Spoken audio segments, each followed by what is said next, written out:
Hello and welcome to episode 6 of the Microsoft Spotlight podcast with me, Andrew Price, and my co-host John Jarvis, who's actually joining me today from his car.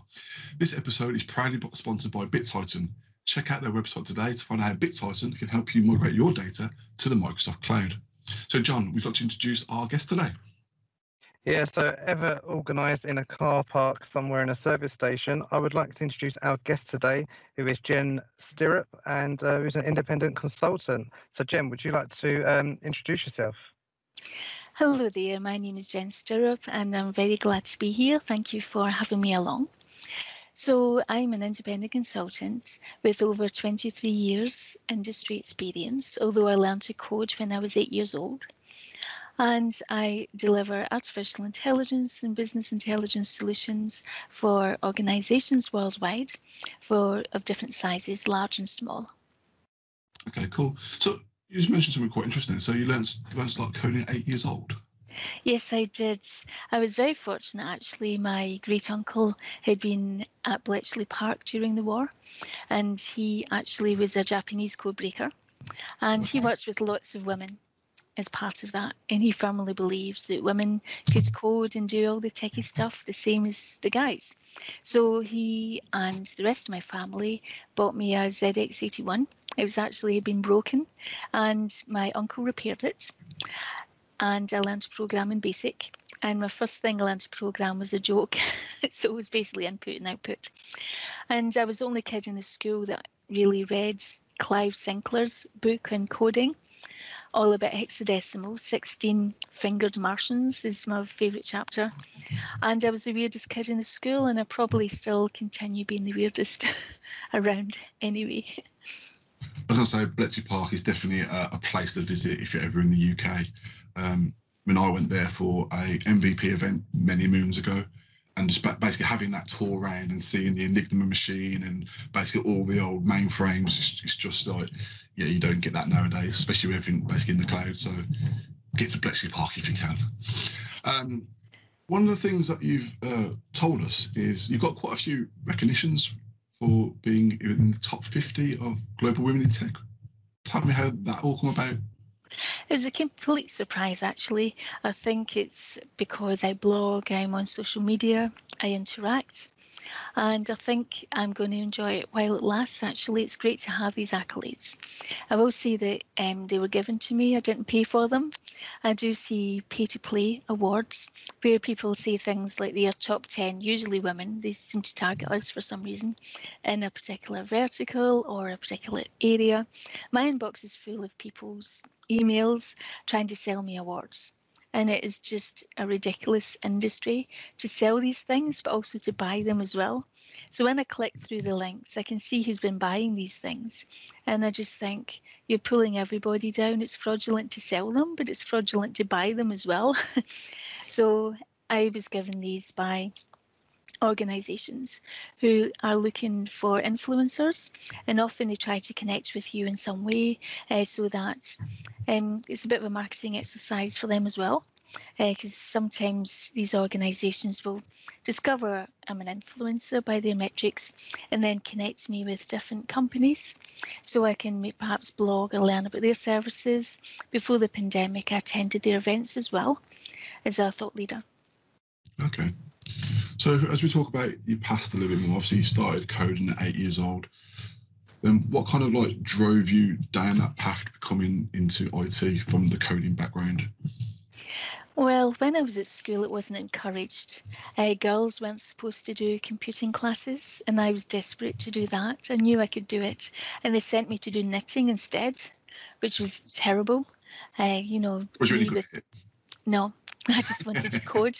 I was so frustrated. I can do cross stitch. I mean, I've done that quite a few times in the past. My nan does a lot of sewing and stuff, so I learned how to do cross stitching. But yeah, that's as much as I can do. Well, you're better than me. Although I must admit, the thought of stabbing something thousands of times sometimes sounds quite an appealing process when I'm really frustrated. So maybe I should take up cross stitch to channel that energy. But I think so. After that, I went and did a psychology degree, and I learned to program using a language called Scyscope on a Mac, and it helps you to set up psychological experiments, which is what I was doing. I was supporting my professor to do that, and I just found that it came naturally to me to learn to do that. And I found I became incredibly useful because nobody wanted to code apart from me. So I was landed with it all the time. And it seemed odd because the guys in the department could code and I was the only girl that seemed to be able to do it as part of the graduate and undergraduates cohort. So then I decided to do a degree in artificial intelligence, like a conversion degree.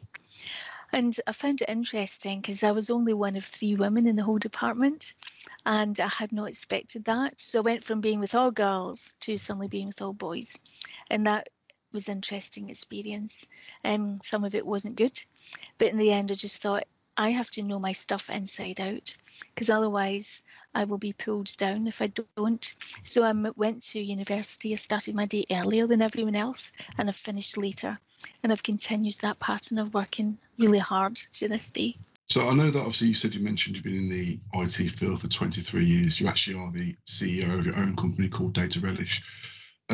So what basically made you set up your own business? And I know you've got like a team of people that work for your company as well. So what made you decide to basically go out there on your own and set your own company up and, you know, put yourself in the driving seat? Yeah, I actually was working for an organisation and things were not going very well.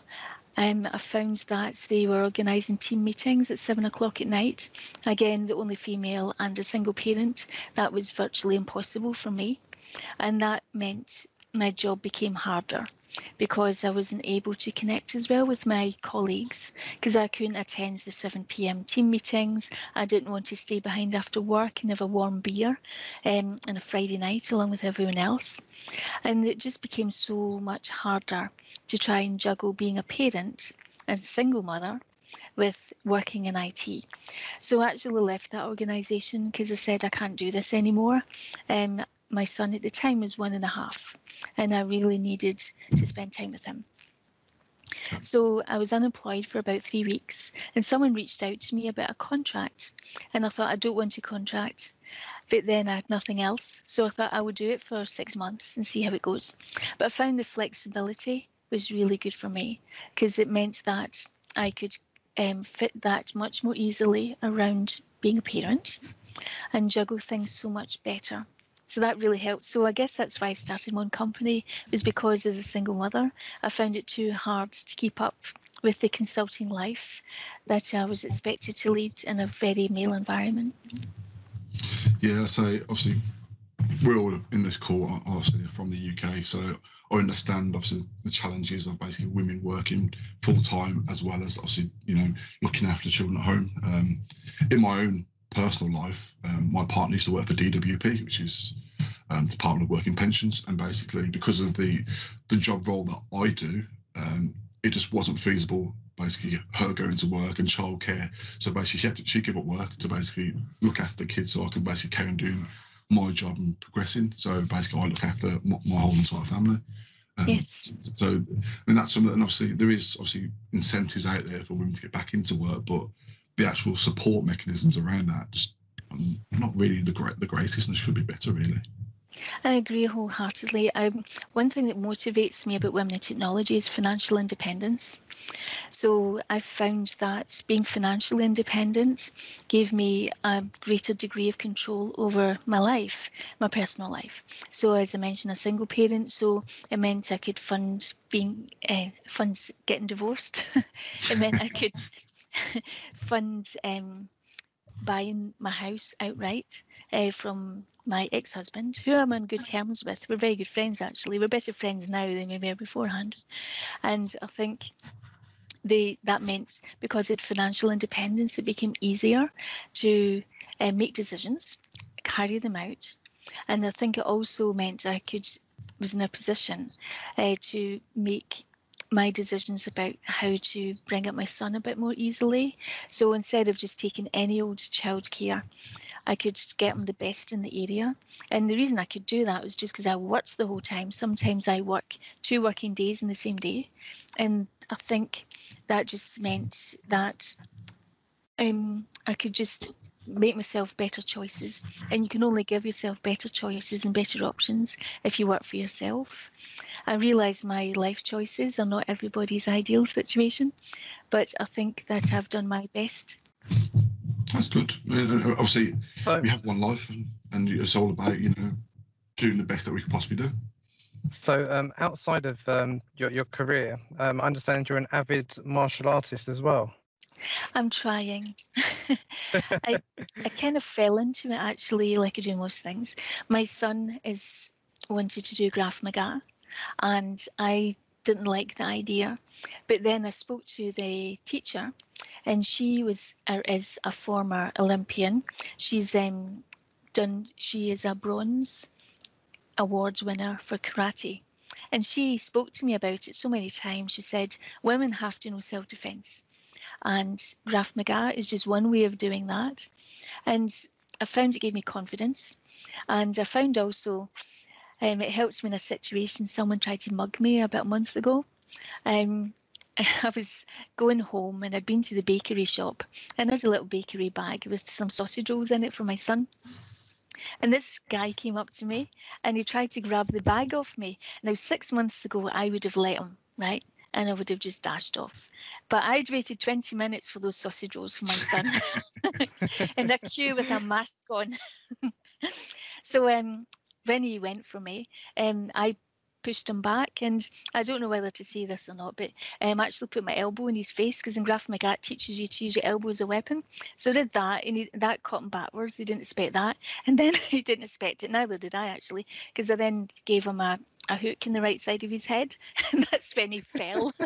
So I'm only 5'2", and I weigh about 100 pounds. I'm not very heavy, but the Krav Maga just helped me because the practicing and the fact that I'd been taught how to punch so much better meant that he tried to go for me. I hit him twice. He hit the floor, and I just walked away with my sausage rolls. And yeah, I'm a black belt in Brazilian Jiu-Jitsu, and one of like the amazing things is when I run a club as well. So one of the amazing things when we do have women come in and seeing the confidence level go up week by week and lesson by lesson. It's amazing for all students, but I particularly really enjoy it when you can see your females getting so much out of it. Yes, because I am not a very confident person physically, but that gave me more confidence. It actually helped the police stop somebody recently. They were chasing someone who'd stolen a car. So I ran after him as well, because I'm quite fit. And I managed with the police to find him in the local graveyard. I didn't give my name or my details. I just, the police nailed him. And I think the guy was so surprised of standing in front of him, telling him to stop. And I said to him, your mother would be so ashamed of you. Don't you move? And I think the confidence it gives you, because I wasn't afraid of him. I just thought, you little worm, really. And I'm not being funny. I've never seen you or Batman in the same room, and but I think it's just sometimes your anger for sense of justice comes out, and you think, I am not having that. And I said to him, how dare you be rude to the police officers? And the police officers just, thank you very much, madam. And I think, no, I would just have kept walking. But actually, I love the fact you do jiu-jitsu, because I think everybody should know something. And if you'd asked me 6 months ago, I would have said, I'm not trying that. But actually, because I started doing Krav Maga, I'm not very good at it. But in practice, when I need to be, I think it's the surprise that caught people. I've started to do Taekwondo as well. I'm not saying I'm good at it. I'm probably the sort of person that would get a certificate for turning up. But again, like you say, it's fitness, it's confidence, and I wish I'd done it years ago, actually. Yeah, I recommend you try Brazilian Jiu-Jitsu as well. It's an amazing sport, and again, it's really good for confidence and stuff like that as well. Good. Anyway, back to the IT career, I guess. Yeah. Andrew's getting firmly bored at us talking about martial arts. Sorry, Andrew. It's all right. It's all right. I think one of the questions we spoke to you about was kind of why did you choose a career in IT? And I think we kind of briefly caught up on that before. I think it's been a part of your life since an early age. Yes, exactly. I'm glad I found it. I just wish it wasn't so hard to stay in IT for women generally. I think it's not structured to be in favour of you. I know they are now talking about people going back to the office and everything else. I actually think more flexibility is a good thing. I do think if you ask a busy person to do something, they tend to do it. And as a mum, there's probably nobody busier than you, but you still get things done, right? You're super organised, and you somehow make it work. So I think IT as a career is a good thing, but I think it's changing. It's changing quite a lot. It's more generalised now than it used to be. I used to see lots of specialisms, and people would be quite diminishing towards you if you used Emacs instead of V in Unix systems. And I used Emacs, and that meant I was a soft person. But I think now general skills are actually the way forward in a lot of ways, because it's about putting systems together in the cloud. Like Andrew said earlier, we're all in the cloud now, and it's about nailing those things together, and that requires a different mindset, I think. So, yeah, I mean, in IT, it's basically gone from everyone basically being a generalist to a specialist, now back to a generalist because of obviously the shift from on-prem to the cloud. So basically it's bringing me to a blog post that you wrote where you basically talk about MVPs becoming more or becoming less technical. Because obviously in the past you obviously had the MVP award program where you are a specialist within a particular field. I was a specialist in Skype for Business, for example. But as time's gone on, the need for that whole being a specialist with an on-premise solution has now kind of like gone away, because that solution is now sitting in the cloud, and because now, say, Skype for Business, now Microsoft Teams, it sits across so many different verticals within the O365 space. You don't really need to be as technical as you once was to be a specialist. It's more of a general thing. Do you want to talk a bit about why you wrote that blog post? Because I say I've read through it and it does, resonate with me. Yeah, I think when I first joined the MVP program, for the first 5 years I was in it, there was a lot of diminishing really by the MVPs and community members who just said you're just in it because you're female. So after about 5 years, I think people suddenly thought, actually, she does have some technical skills. And it didn't matter the fact that I'd done a postgraduate degree in artificial intelligence. And not only did I do it, I did it at a French university. So I had to do it in a language that wasn't native to me. And then I'd gone on to do postgraduate study, published under my maiden name. And it didn't matter how many qualifications or how many years experience I had. People couldn't get past the fact I was female. And I thought if it was my brother here with the same qualifications, he wouldn't be questioned. So I felt I had to fight and prove myself a lot harder. And then I think the MVP program changed a little bit. And then it seemed like the only reason I was there was because I was female, and I worked really hard when I was an MVP. I actually wrote another blog post about how I was burning out, and that was just really me as trying to plead with people to step back a little bit from all the requests they were making from me. I was seriously burning out, and as a single mother, I couldn't understand why the barrier in the levels for me to pass as an MVP seemed to be so much higher than it was for other MVPs who seemed to do absolutely next to nothing, and I thought that was unfair. And I say, from being within the MVP community myself within the UK, if I basically look back when I was sat in that room at Bletchley Park and the IF Museum, so any of like the MVP days, and I look at the demographic in the room, it was generally mostly male all the time. Yes. There was not enough at the time for me, female MVPs, and I've mentioned it many times on previous calls when I was running my conference event.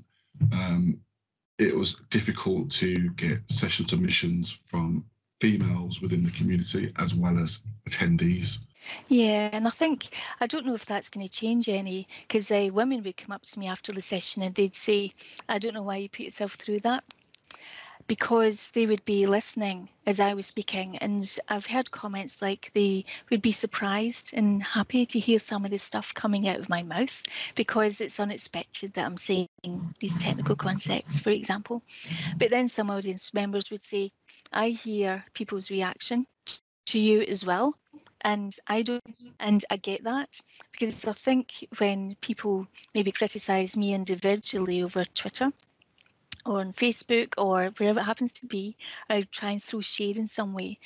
they're not just understanding that I catch it, because I do, but I think they're not really understanding that other people are catching it as well. And they might not be seeing anything, or perhaps they're contacting me individually. But I think things are getting worse, to be honest. And I don't know what the way forward happens to be. I think there's a lot of toxicity that is there in the tech community. I don't just mean the MVP programme, I mean the tech community more generally.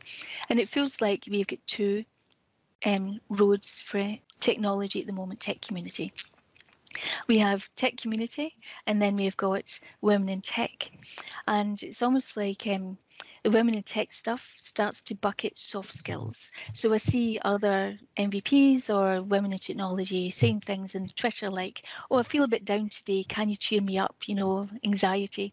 And it's almost like mental illness light, because they're getting attention, but they're not talking about real topics, but they still look like they are being forward thinking in some way.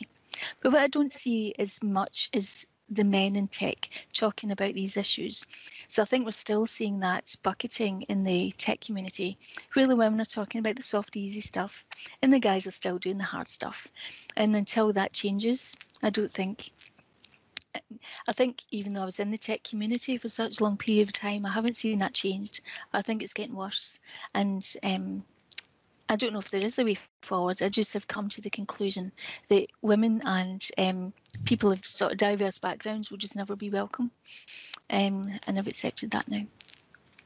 We're trying to make a change. We're trying to I appreciate there's people like you who are, and I'm grateful. Yeah. I mean, obviously, it is our goal to, put a spotlight and change people's perceptions, and, as a male within the community that's basically done a community events, public speaking, I come from a diverse background myself. It's just, it resonates with me. And obviously, when I basically started out doing this podcast, the text that I use on the actual, the main website, actually took from you, didn't I, Jen? I actually messaged you first because, every single word in that resonates with me. The community is about everyone. It's not just about, one particular group of people. It's about, that whole diverse inclusion and equality element, because you can't have a tech community that doesn't have, other people from different backgrounds, because, if I were to take what's happening in football at the minute, where you got all the, what's going on with the big Premier League clubs basically trying to move away. They're just basically big, rich American people that basically want to take a sport away from, other people and make themselves richer. It's a product of what people want, because, everyone wants to be a part of a community, whether that's, in tech or in another area field. You have to have that right balance between, the people in the room and the people that basically, want to be there, want to learn. Everyone's here to basically learn and develop their own careers. And, for me, I'm trying to drive this podcast to be, a spotlight on women in tech, diversity, inclusion, because as I've started this journey that me and John are on, the more we speak to our guests, the more we speak to, obviously, women in the community, as well as looking on Twitter and seeing what's happening there, it does anger me, because, some of the comments that people put out there are just not right in the world. Exactly. And I think the way forwards that I've found is to pile up, if you like, a partner with people from different backgrounds.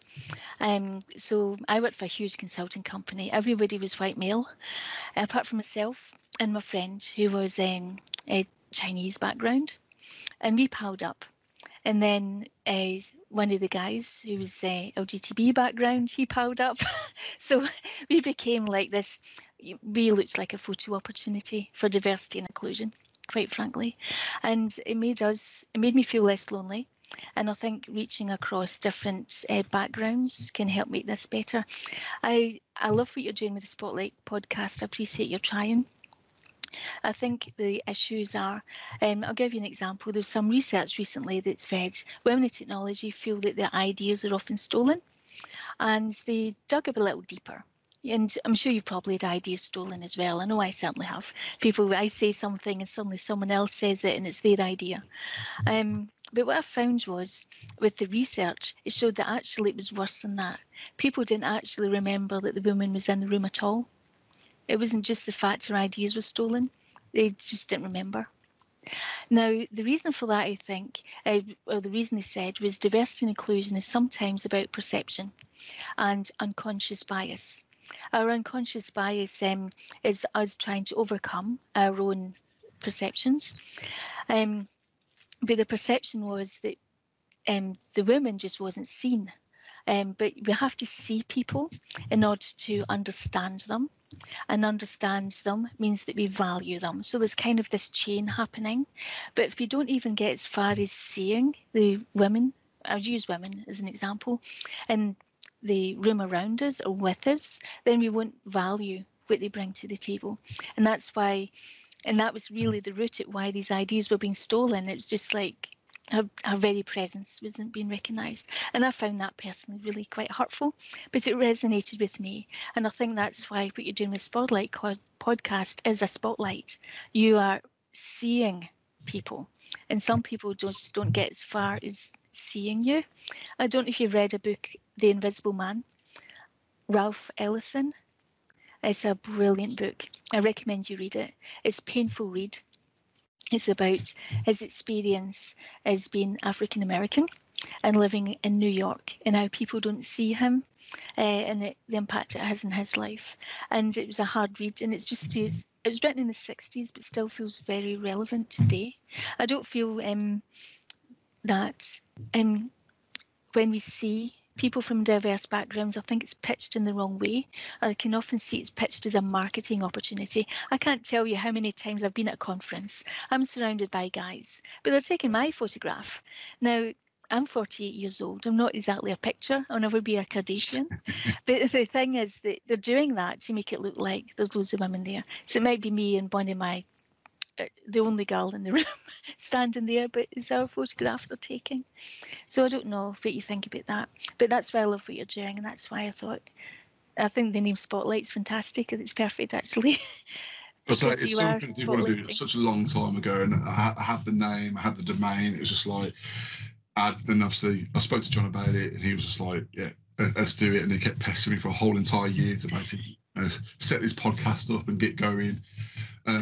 And I say, like, it got to the point where obviously you had the whole like Black Lives Matter movement that was going on, and I was basically seeing some of the posts that you were putting on LinkedIn, as well as tweets that other women in tech were sharing. It's just like, yeah, we need to do this now. We need to start, casting that spotlight.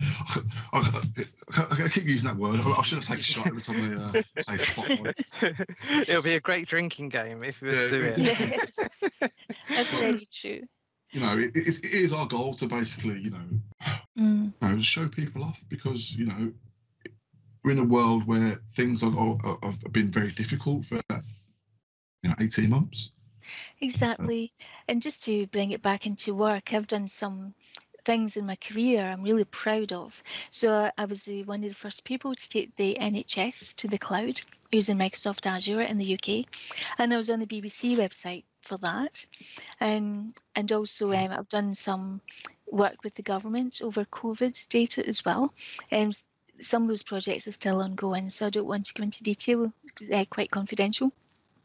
But I think what I mean by that is I've done some really great things in tech and things that I'm proud of.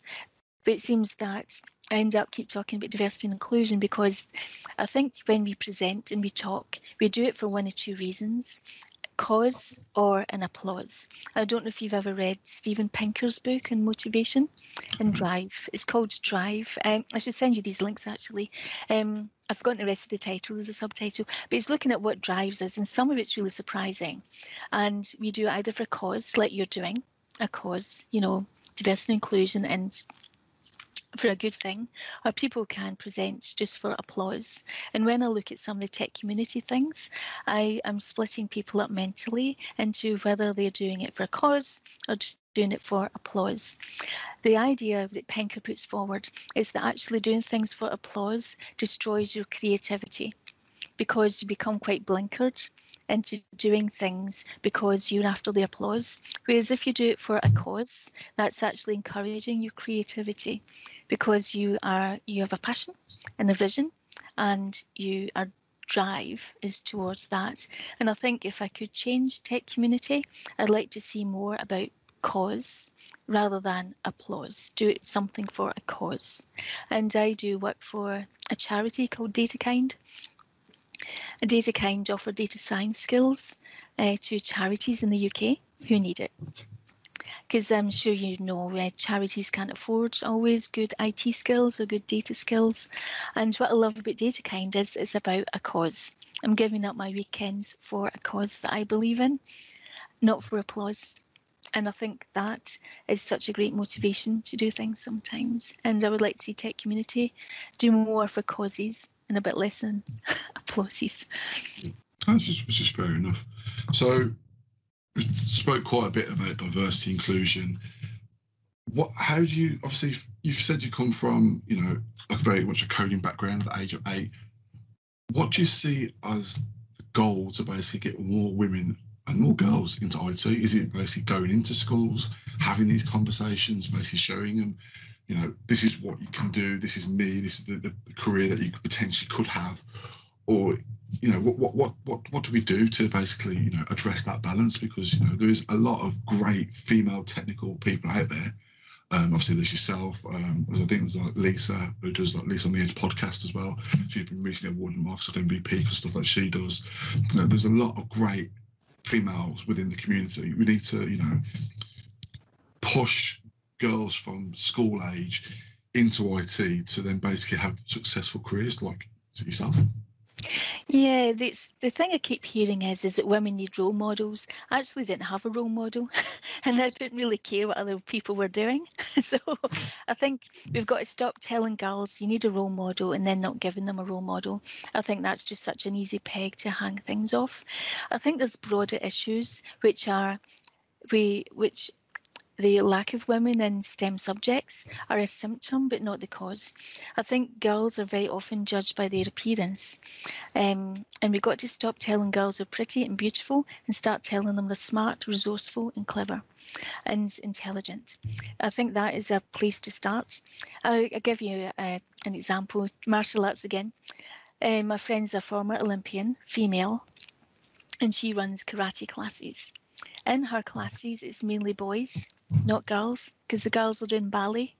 Now, when the children are really young, the parents are choosing their activities for them, and they're choosing the parents to send boys to karate, girls to ballet. I think we need to rethink our choices as parents. My son did ballet. He was really good at ballet. And he got bullied at school to the point it was unbearable. And not just the kids commenting, but the parents as well. And he used to say, you have to be really strong to be a male ballet dancer. They have to have Olympic strength because they're lifting ballerinas above their heads. That is not something that you want to do if you're not very confident and very strong. They may not look it, but they really are. So my son was developing great body strength and grace. He moves like an athlete. So he had to give up the ballet, and it was a real shame because he was getting good at it. He had great poise and strong, and I think it kind of goes both ways. But we see this in IT, where women are sometimes pushed into the soft skills of IT, collaboration, Power Platform, and it doesn't mean that you can't code. SharePoint. I have quite a few guests who've been on SharePoint, and so I fully agree. It's very much them softer backgrounds than not the diving into. I mean, when I was doing desktop support, there was no females doing desktop support. I mean, the whole looking around kit, plugging it all in, going to data centers, doing all the cabling, all that kind of stuff. The women that I worked with were on the service desk, which is obviously the softer side, doing over the phone and screen sharing, and Yeah, and I think as well as someone who tries to raise support calls, I usually get a guy, and very often they're not taking me seriously. So I sometimes get a man to do the support call for me. I raised this with Azure before to say, look, I shouldn't have to try and get a male colleague to raise calls for me because the attitude I get in the phone is just terrible. And they said, oh, it's just you. And I thought, no, actually, it's not. I've just seen someone else on Twitter, a female, complaining about the same thing. But they know about it. I've raised it, so that's up to them. But I would say that I used to work in contact centres, and one of the guys on my first day in the data centre said, right, I want you to rack that, and I want you to put it up there. I'm 5'2", and he said, there's a ladder and a screwdriver, off you go. Now, I could hardly lift this thing. It was a great big bit Cisco kit. It was call handling. It was handling hundreds of calls a second, a voice over IP system. I thought, I can program that, but I can't lift it. So I stood there and I thought, you know what, I'm going to do it. I'm going to show them.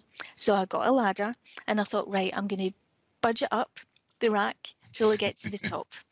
And one of the other guys came along and said, what are you doing? And I said, well, I was told to rack that up there. And he said, Jennifer, they are taking the, I won't say, taking the mickey. He said, that is completely unacceptable. It's actually not where we want that rack to go. This is not. And obviously health and safety element to it as well. Exactly. I was doing it on my own. This thing was heavy. So he took the rack down from where I had been slowly trying to push it up. And he said, I don't want to see you doing this again. But I don't want to see that others doing this to you again either. He said, I'm going to hit people over the head, and that rack is going to go when I see it goes. And he said, you just shouldn't have been asked to do it. And normally, if I was a guy doing this, I'd want someone else with me. You shouldn't be doing this on your own, because these things are heavy, right? And it's dangerous. So that really put me off dealing with hardware, which is why I think, like you're saying, women end up in the service desk, because you get this, oh, well, you can't lift hardware, you can't do that. It doesn't mean I can't. It just means I need maybe extra help to do it safely. And I think that was quite an unpleasant experience, but it woke me up to what the world could be like in these sort of customer service situations.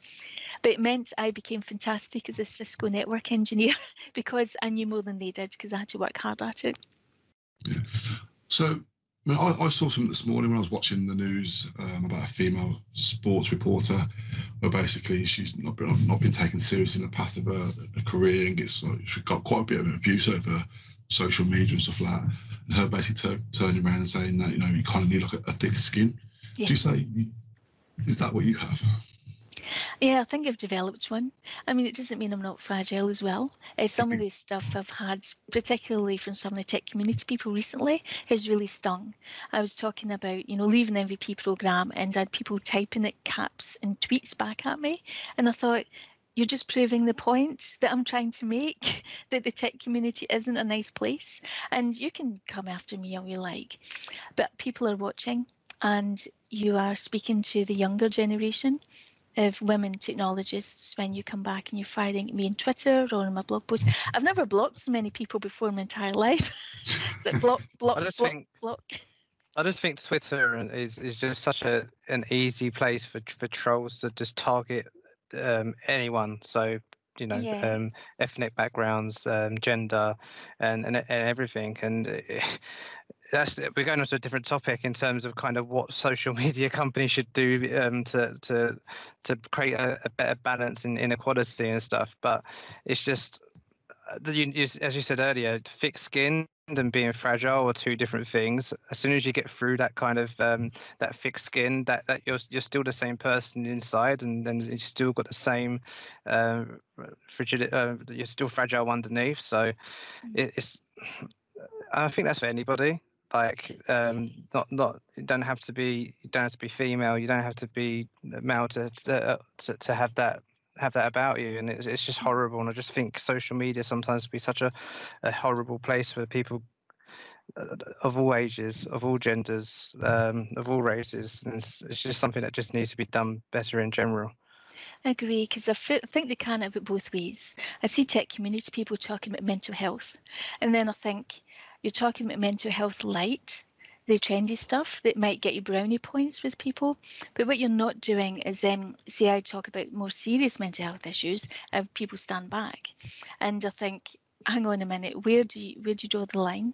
I think also you just can't have it both ways. You can't talk about mental health and pretend it's a cool, trendy topic of the year, and then come back at the same tech community people, or the same community, not the same individuals, come back and then hammer people online in caps when they're talking about things. I think you can't have it both ways. So you either quit talking about mental health and leave it to the professionals where it should be, because someone. I do some work for a mental health hospital. Now and again, I deal with their data. And they came back and said, some of the stuff I see in the community talking about mental health is actually really dangerous. And some of these people need to speak to mental health professionals. And I think when people are playing at mental health, and making mental health light a thing in the community, they are diminishing the work of real mental health professionals who are going to have to mop up the damage that's been done in social media by tech community as well. I'm very, very lucky to be a strong person, but I've had to be. I think quite a lot of the issue is that a lot of people don't want to make change unless it affects their pocket. And I'm talking about businesses. So the people might talk about mental health, they might talk about equality, etc. But no, people can talk about it, but they don't. But not make it a change, if you get what I mean. And that change can only sometimes happen, and if it affects the pocket of that person, and they've got some type of financial or other incentive. So Jen, we spoke about your career so far. We've done a lot about equality and all the really good topics. So what's the future for yourself? I think it's about developing more partnerships with leaders in different communities. I don't really see myself part of the tech community anymore. I'm engaging more and more with business leaders, particularly online, and I see myself doing more advisory board work. I think also I'm really excited about some of the opportunities that have come my way. When I left the Microsoft MVP program, a lot of companies reached out, and I was surprised and pleased about that, because it meant that turned into a lot of work. And I didn't realise that people didn't want to perhaps work with me because they were worried maybe things were getting back to Microsoft in a sort of competitive way. So I think that just opened up tons of opportunities, particularly in more leadership type roles that I'm doing just now. I can still code, and there's a bit of me will always be the 8-year-old girl who loves to code. But sometimes when you are stepping up a ladder, you have to let go of the rung under you. And I think this year has been about stepping off the rung, moving up to the next rung. And I'm going to keep going, engaging more in these sort of leadership roles. I've learned a lot from experiences in the tech community, and I think pain continues until you've learned your lesson. And I think that some of the pain was caused by engaging with people that just weren't right for me. They can continue in their path. I will continue in mine. And I wish them all the best. Awesome. So I'm asking you one final question just to wrap up this episode. What advice would you give to yourself, at the start of your career, to basically prepare you for life in IT and the challenges that you've experienced? Learn when to let go and drop things. I think that would be one piece of advice. The second thing would be is that in any relationship, whether it's business, friendship, community or family, there's always one person who cares more. And throughout my life, I've always been the person who cared more. And I've realised that not everybody cares about the same things or as much as I did. And I also realised not everybody cares about me as much as I cared about them. And I think that was quite a harsh lesson to learn, that I see this pattern throughout my life, that I have cared more about things than I should have done, cared more about people than I should have done. And I think my life lesson would be learn when to drop things and let things go and look after yourself better. Wicked. So thank you, Jen, for your time today. It's been, a great conversation, especially about diversity, inclusion, and if there's anything we can do to obviously help promote the diversity charter that you basically put out there, because obviously we use the text for our podcast. We're all for supporting that, because I believe and John believes in basically having an open platform for everyone to basically speak and basically share their experiences. Thank you so much. And I'm really thrilled you've done that. I thought it had died a death and I'd given up the idea that there'd be some decency anywhere. But I was really pleased to hear you've done that. I know that we shouldn't have to ask people to be decent, but we do. And I'm glad that you're keeping that going and continuing to ask people for decency in a world where that seems to be diminishing. Well, thank you for your time today. So I'm now going to wrap up. So I'd like to thank Jen for sharing her story and time with us today. I'd like to see you on our next episode with John hosting. Thank you very much. Thank you for listening to the Microsoft Spotlight podcast. Please make sure you hit that like, share and subscribe button to help us promote our message.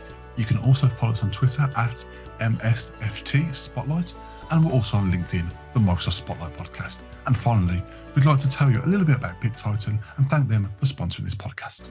Remote migrations start here. Let MigrationWiz do the work for you. It's fast, secure, and 100% SaaS, which means you can migrate at any time and from anywhere. Migrate mailboxes, documents, public folders, personal archives, or even Microsoft Teams with just a few clicks.